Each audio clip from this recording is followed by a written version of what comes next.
வணக்கம். ஜவைஜர் from Javad பட்டிப்புது power writer அப்படிங்கிற YouTube channel மூலமாக உங்களை மீண்டும் சந்திப்பு ரொம்ப மற்ற மகிழ்ச்சி. அத்தோட எங்கள் சேனல் சப்ஸ்கிரைப் பண்ணுங்கள், பெல் பட்டன் அழுத்த மறந்துடாதீங்க. அத்தோட எல்லாத்துக்கும் ஷேர் பண்ணுங்க. அதாவது கிராமத்தில் ஒரு பழமொழி சொல்லுவாங்க, நுணலும் தன் வாயால் கெடும் அப்படின்னு. இன்னும் சில பேர் கொஞ்சம் உயர்வாகவும் சொல்லுவாங்க, அதாவது தன்வினை தன்னை சுடும், ஓட்ட அப்பம் வீட்டை சுடும் அப்படிங்கிற மாதிரி சில ரொம்ப டீப்பாக சில பெரியவங்க சொல்லுவாங்க. அதான் ஒருத்தவங்க ஒரு விஷயம் அன்னைக்கு பேசுவாங்க, எப்பா இப்படிலாம் பேசாதப்பா, பின்னால் அது உனக்கு தான் பாதிப்பு வரும், இன்னைக்கு அது தெரியாது அப்படின்பாங்க. பெரியோர் சொல்லக்கூடிய ஒரு வார்த்தையில உள்ளங்கை நெல்லிக்கனி போன்றது. ஆமாம், முதலில் கசக்கும் பிறகு இணைக்கும். சில குழந்தைகள்லாம் சில பசங்கள்லாம் இளைஞர்லாம் பார்க்கறது சொல்றதை கேட்க மாட்டாங்க. அப்புறம் பின்னால அதற்கு தகுந்த ஒரு நிலைப்பாடா டக்குனு ஒரு அனுபவம் ஏற்படக்கூடிய சமயத்துல என்ன பண்ணுவாங்க, அடையப்பா பெரியவங்க அன்னைக்கே சொன்னாங்கப்பா, நம்ம தான் கேட்காம சொல்லுவாங்க. அந்த ஒரு நிலைப்பாட்டு தான் இன்னைக்கு நடக்குது. குஷ்பு இன்னைக்கு மாற்றிக் கொண்டிருக்கிறார் அப்படிங்கிறது தான் பகிரங்கமானது. பாஜகவுடைய தேர்தல் ஆமா பட்டியல் வெளியீடெல்லாம் முடிஞ்சது. ஆமா, அவர் எதிர்பார்த்தது சென்னையில 3 தொகுதியில ஏதோ ஒண்ணு, குறிப்பா அவர் எதிர்பார்த்தது தென் சென்னை. ஆமா, அதுல ஏதாவது வகையில் நமக்கு சீட்டு கொடுப்பாங்க, மற்ற வேறு ஏதாவது வகையில் சீட்டு கொடுப்பாங்க, நம்ம போட்டிலாம் நிறுத்தி போட்டோம். அவர் ஏகப்பட்ட வாய் கொடுப்போம், வாய் கொழுப்பு அப்படின்னு சொல்லி செல்லூரா சொல்றாரு அண்ணாமலை. அது மாதிரி ஏகப்பட்ட வாய் தவறாது தனக்கு தான் தெரியும்னு பேசிய ஒரு நிலைப்பாடு இப்ப அடிக்கிட்டே போலாம். பாஜகவுக்கு வருவதற்கு முன்னாலே அப்படித்தான் திமுக சில விஷயங்களை பேசினாரு, அப்புறம் காங்கிரஸ் தப்பி சில விஷயங்கள் பேசினாரு, அப்புறம் பாஜக இன்னும் அதிகமாக பேசினார். ரெண்டாவது ஒவ்வொரு கட்சியும் பார்க்கக்கூடிய சமயத்துல பல கட்சிகள் என்ன பண்ணா, டீசெண்டா அவங்க கட்சி விட்டு விலகிட்டாங்க. அதுல விலகக்கூடிய அளவு சில சூழலை ஏற்படுத்தினாலும் உருவாக்கினார். திமுக பொறுத்தவரை நல்லா இருந்துட்டு இருந்தாரு, அங்கு சில சூழல் ஒத்து வரல. ஏன்னா அது அவரை கூட லேடிஸ் தான் கனிமொழி போன்றவர்கள் மிகப்பெரிய ஒரு டாமினேட்டை எழுதிருக்காங்க. அந்த வகையில் குஷ்பு வளர்ந்தா நம்முடைய இமேஜ் பாதிப்பு என்ன பண்ணாரு, மேக்கப் கட்டி விட்டார். அதன் அடிப்படையில் என்ன ஆச்சு, திமுகவில் அவருடைய பப்பு வேறு. அடுத்தது காங்கிரஸ் சம்பந்தப்பட்ட வகையில் ஏகப்பட்ட குளறுபடிகள் அவர் எதிர்பார்க்கிற விஷயம் காங்கிரஸ் இல்லை. அதனால் தனிக்கான விலக்கிக் கொண்டார் என்பது சில பேர் அவரை தனியாக தனிப்படுத்தி வைத்தார்கள், தனிமைப்படுத்தி வைத்தார்கள் என்று கூட சொல்லுவாங்க. ஆனால் பாஜகவில் வந்தாலே தன்னுடைய நிலைப்பாட்டு வெளிப்பாடு நிறைய பேசலாம் அப்படி இப்படி கடைகளும் என்னமா பேசுறாங்க. தன்னுடைய வாய் கொழுப்பு சம்பந்தப்பட்டவரை ஏகப்பட்டது பேசுறாங்க. அதுல குறிப்பா சொல்லக்கூடிய சமயத்துல சமீபத்துல அந்த மன்சூர் அலிகான் பீசா வகையில சேரி பாசை அப்படிங்கிற விஷயத்தை பேசி ஏகப்பட்டது நிறைய விமர்சனங்களை ஆளாகினார். மற்றபடி ஏகப்பட்டது தவறாட்சி திட்டினார். குறிப்பிட்டு தாழ்த்தப்பட்ட மக்கள், தலித் மக்கள், பட்டியல மக்கள்லாம் ரொம்ப கேவலமாக அவரை பேசினார்கள், விமர்சனங்கள் செய்தார்கள். அதையெல்லாம் பொறுத்து கொள்ளவே இல்லை. இன்னைக்கு வரைக்கும் அந்த சேரி பாசைங்கிற அந்த பதிவை அவர் எடுக்கவே இல்லை. ஒரு சொல்லிட்டார், மோடியவே நான் பல விதமா திட்டிருக்கிறேன். ஆமா, பாஜகவுக்கு முன்னாடி காங்கிரஸ் இருந்தப்படி சரி, திமுக இருந்தப்படி சரி, அவரையே திட்டிருக்கேன், நான் அதுல எடுத்தது கிடையாது. ஆமா, அதனால நான் இதை எடுக்க மாட்டேன் அப்படிங்கிற சொல்லிட்டாரு. அப்புறம் அதுதான் சொன்னார் அப்படின்னு பார்த்து சமீபத்தில் 2 வாரத்துக்கு முன்னால அந்த திமுக அரசு மகளிருக்கு உரிமை தொகையின் திட்டம் மாசம் 1000 ரூபாய் கொடுக்குறாங்க. அது ஒரு உணர்ச்சி வசப்பட்ட என்ன பண்ணிட்டேன், தமிழக அரசு கொடுக்கக்கூடிய ஒரு பிச்சை காசு 1000 ரூபாய் அப்படிங்கிற மாதிரி ஒரு விமர்சனத்துக்கு தமிழகமே பொங்கி எழுது. அதன் வெளிப்பாடா என்ன பண்ணாங்க, ஏகப்பட்ட பெண்கள், தனிப்பட்ட ஆர்வமுள்ள பெண்கள் கூட அவருடைய கொடும்பாவி உருவ பொம்மையை குஷ்பு என்ற பெயரை எரிச்சாங்க, செருப்பால் அடிச்சாங்க. குஷ்புடைய பொம்மையை தாறுமாறாக தனது வெளிப்பாடாக அதை வெளிப்படுத்தினார், தீயை வைத்து கொளுத்தினார். அப்ப என்னாச்சு, பெண்கள் மத்தியில் இருக்கக்கூடிய அந்த மிகப்பெரிய ஒரு டீசென்ட் மற்ற சென்டிமெண்டான விஷயம் குஷ்புவை பொறுத்தவரைக்கும் நீங்கி விட்டது அப்படிங்கிற பகிரங்கமான உண்மையத்தை நம்ம சொல்லக்கூடிய ஒரு சூழல். அதனாலதான் பாஜக பார்த்தாங்க, ரைட், இந்த அளவுக்கு அவர் தன்னுடைய பெயரை கெடுத்து கொண்டார், அதாவது உயர்த்தி கொள்ள வேண்டும், மத்திய பாஜக நம்மை கவனிக்க வேண்டும், அண்ணாமலை கவனிச்சு தன்னுடைய நிலைப்பாடு அங்கே போய் சொல்லுவார்னு நினைச்சார். அண்ணாமலையே போட்டு கொடுத்துருப்பாரு போல, வேணாம்ப்பா இந்த லேடிக்கு கொடுத்தா அப்படின்னா இருக்கிறது பிடுங்கிட்டு போயிடும், அதனால வந்து சீட்டு கொடுக்க வேணாம்னு சொல்லியிருப்பாரு போரு. அதனால வந்து இந்த தேர்தலில் நாடாளுமன்ற தேர்தல் குஷ்புவுக்கு எந்த வகையிலும் எந்த தொகுதி சீட்டே கிடையாது.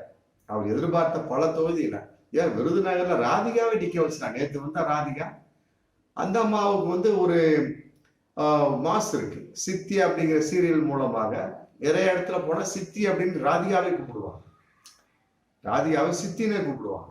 அந்த மாதிரி ஒரு பாருங்க, சமீபத்தில் விஜயகாந்த் பையன் வந்து ஓட்டு சேகரிக்கிறார் விருதுநகர்ல. உடனே ஏத்த மாதிரி வந்த ராதிகா என்ன பண்றாங்க, ரொம்ப அன்பாக விசாரிக்கிறாங்க. அந்த மாதிரி ஒரு, அதாவது ராதிகாவை பொறுத்த வரைக்கும் சில படங்கள்ல வந்து வில்லியாக நடித்திருந்தாலும், சில படங்கள்ல ஏகப்பட்ட படங்கள் கதாநாயகி நடித்திருந்தாலும், சீரியல் வந்து தன் நிலைப்பாடு வச்சிருந்தாலுமே கூட அவருக்குன்னு ஒரு மாசு மனதுக்குள்ள இருக்கக்கூடிய அற்புதமான விஷயம், அதை தான் வெளிப்படுத்துற. ஆனா குஷ்பு வந்து வெளி பார்வைக்கு அழகாக தெரியுதுன்னா நல்லா தெரியுறாரு, ஆனா உள் மனசுல ஏகப்பட்ட விஷம் கலந்த ஒரு செயல்பாடு போல இருக்கு, அப்படிதான் தெரியுது. இல்லாட்டி இந்த சேரி பாச சொல்லியிருக்க மாட்டாரு. இந்த பிச்சை காசுங்கிற வார்த்தை தான் வந்திருக்கேன். அது அடிப்படையில் பார்த்தாங்க. அதே மாதிரி ஒரு கூட்டத்துல வந்து இருக்கக்கூடிய சமயத்துல ஓபிஎஸ் அந்த மேடையில உட்கார்ந்து இருக்கிறார். ஆமா, அண்ணாமா, அதாவது ஒரு பாஜக மேடை, அதுல வந்து ஓபிஎஸ் உட்கார்ந்து இருக்கிறாரு. இந்த அம்மா குஷ்பு என்ன பண்றாங்க, இபிஎஸ் அப்படின்னு போட்டு பேசுறாங்க. அது வந்து அன்னைக்கு மிகப்பெரிய ஒரு விமர்சனமா தான் போச்சு. டோட்டலா பார்த்துட்டாங்க. பார்த்து முடிச்சுட்டு சரி, இவருடைய நிலைப்பாடு வந்து கட்டாயமா வந்து பாஜகவுக்கு சும்மா ஒரு பேச்சாளர் அளவுக்கு பெயர் அளவில் அவ்வளவுதான். மற்றபடி சீட்டு கொடுத்தாலும் வந்து பாஜக இமேஜஸ் கெட்டு போயிடும் கட்டாயமா. அதாவது மகளிர் உரிமை அந்த தொகையை வந்து 1000 ரூபாய் கொடுக்கறது வந்து இன்னைக்கு வந்து பாஜகவை சத்தீஸ்கர்ல காப்பி அடிச்சு இன்னைக்கு அதை பண்ணிட்டு இருக்கிறாங்க. ஒரு குறிப்பிட்ட மாநிலம் நினைக்கிறேன், பெயர் மறந்து போச்சு மாநிலத்தில். ஒரு 2-3 வாரத்துக்கு முன்னால்தான் மோடி வந்து அதை திறந்து அந்த திட்டத்தை துவக்கி வைக்கிறார்.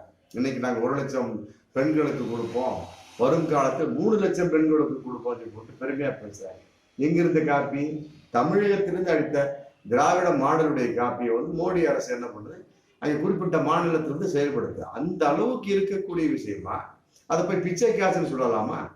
இன்னைக்கு அந்த மாட்டிக்கிச்சுல, அதான் பார்த்து பேசணுங்கிறது. இடம் பொருள் ஏவல். இவர் வந்து தன்னுடைய நிலைப்பாடை வந்து பெருசா பார்ப்பாங்க, மற்றபடி வந்து நம்மளை வந்து பெருசா உயர்த்தி பேசுவாங்க, நம்மளை வந்து மிக உயர்த்தி பாஜக தமிழகம் நினைக்கும், அதன் அடிப்படையில் நமக்கு சீட்டு கொடுப்பாங்க, நம்ம கேட்க வேண்டிய அவசியம் இல்லை, தானா கொடுப்பாங்க. விஜயதாரணிக்கு இல்லைன்ட்டாங்க. அந்த அளவுக்கு நம்பி வந்த அந்த விளவங்கோடு எம்எல்ஏ காங்கிரஸ்ல இருந்து ரிஜெக்ட் தன்னை வேண்டுமென்று ராஜினாமா செய்து கொண்டு எல்லாம் பேசி முடிச்சாச்சு. எல் முருகன் சம்பந்தப்பட்ட முறையில் அவரு விஜயதரணி வந்து பாஜகவில் சேர்ந்தாங்க, காங்கிரஸ் விட்டு. கன்னியாகுமரி நாடாளுமன்ற சீட்டு இல்லை அப்படின்ட்டாங்க. ஆல்ரெடி விடவங்கோடு சீட்டாக கொடுப்பாங்கன்னு எதிர்பார்த்தாண்டாமா, அதுவும் இல்லைட்டாங்க. ஆனா ராதிகா அவருக்கு கிடைச்சிருக்கு பாருங்க. அதே மாதிரி தமிழிசை கொடுத்துட்டாங்க, வானதி சீனிவாசனுக்கே கிடையாது. ஏன்னா அண்ணாமலைக்கு வானதி சீனிவாசன் லடாய். ஆமா, நைனா நாகேந்திரன் நிற்கிறாரு, அப்ப நான் நிக்க கூடாதான்னு கேட்டுச்சாருந்தாம்மா. அது நிக்கிறாருங்க. மற்றபடி வந்து நான் நிக்க போறேன் கோயம்புத்தூர்ல, நீங்க நிக்க கூடாது, நான் தான் நிற்பேன், இப்படி அவங்களுக்குள்ள பிரச்சனை. அதன் அடிப்படையில் வானதி சீனிவாசனுக்கு கிடையாது. மற்றபடி நைனா நாகேந்திரன், மற்ற 2-3 எல் முருகன், ஆமா நிக்க மாட்டேன்னு சொன்ன அண்ணாமலைக்கு வந்து இன்னைக்கு சீட்டு கொடுத்துருக்காங்க. அவருடைய தேர்தல் கூட ஏகப்பட்ட குடற்படி. ஆமா, ரெட்டை மனு தாக்கல் பண்ணியிருக்காரு அண்ணாமலை. அப்படின்னா பார்த்துக்கிடுங்க. அவருக்குள்ளே சந்தேகம். ஒரு மனுவில் வந்து கையெழுத்தே போடலைங்க. ஆமா, அந்த மனு வந்து நீதிமன்ற அந்த பத்திரத்தின் வெளிப்பாடா பிரிண்ட் அடிச்சிருக்கிறாரு. அதெல்லாம் கொடுத்தோம்னா செல்லுபடியாகாது. உலகறிஞ்ச உண்மை, ஊரறிஞ்ச உண்மை. எதற்காக வேண்டுமென்றே செய்ய வேண்டும் அப்படித்தான் பாஜக குஷ்பு என்ன பண்ணிட்டா, வேண்டுமென்றே செய்து நீங்க மாட்டிட்டு முடிச்சுட்டு இருக்கிறாங்க. ஒன்றும் கிடையாது. இனிமே வந்து கட்டாயமா வந்து வாயை மூடி வாசிச்சா நன்றாக இருக்கும். அதைத்தான் இன்னைக்கு தமிழக மக்கள் எதிர்பார்த்துட்டு இருக்காங்க. என்னவோ தனக்குத்தான் தெரியும் பேசுவது பெரிதில்லை.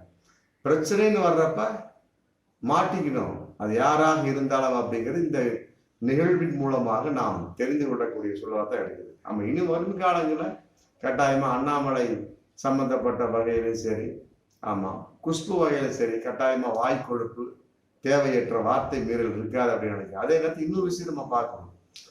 நம்ம குஷ்புவாது சேரி பாசை, மற்றபடி பிச்சை காசு அந்த ரேஞ்சுக்கு சொன்னாங்க.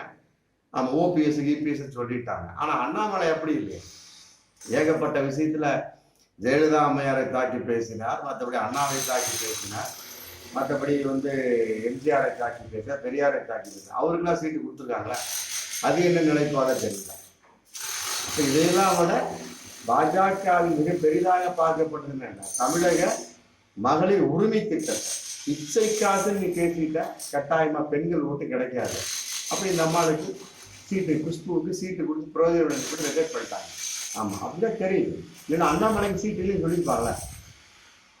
செல்லூர் ராஜு சொன்ன மாதிரி வாய் கொடுப்பா அண்ணாமலை தான் பேசினாரு, அது மாதிரி குஷ்பு தான் பேசினாங்க. அண்ணாமலைக்கு சீட்டு, குஷ்பு கேட்டு ரெண்டுக்கு பேசுறது ஒரு நிலைப்பாடு என்ன அப்படின்னா வித்தியாசம் பண்ணாங்க. தமிழக மகளிர் உரிமை திட்டத்தை வந்து கொச்சைப்படுத்தி பேசிவிட்டார். ஆமா, அப்ப அந்த அளவுக்கு இந்த தமிழக மகளிர் உரிமை திட்டம் வந்து 1000 ரூபாய் காசு வந்து இன்னைக்கு வந்து தமிழகத்துல திமுக அரசு தூக்கி நிறுத்தி கொண்டிருக்கிறது. நம்ம குறிப்பிட்டு பெண்களால் அப்படிங்கிறத பகிரங்கமான உண்மை. ஆமா, இதன் மூலமாக வந்து பாஜக குஷ்பு வந்து பாடம் கற்பித்துக் கொண்டு தன்னை இனிமேல் வாய் அடக்கத்தோடு, நாவு அடக்கத்தோடு தன்னை வெளிப்படுத்துவார் என்று நாம் நம்ப முடியும் என்று நம்ம நினைச்சிட்டு இருக்கிறோம். பார்ப்போம் வரும் காலங்கள்ல அவர் எப்படி ஆக போறேன். 2026 ஒரு டார்கெட் வச்சு தான் வச்சிருப்பாங்க. சரி, இந்த மாதிரிலாம் பேசிட்டோம், ஆமா 2024 சீட்டு கிடைக்கல, வரக்கூடிய 2026 சட்டமன்ற தேர்தலில் நம்ம இப்படி பேசலாம், அப்படி வேறு விதமா திட்டம் போட்டு வச்சிருக்காரோ நடிகை குஷ்பு, அப்படி அதுவும் தெரியும். அப்போ அது வரும் காலங்களுக்கு மீண்டும் அடுத்த சந்திப்போம். நன்றி.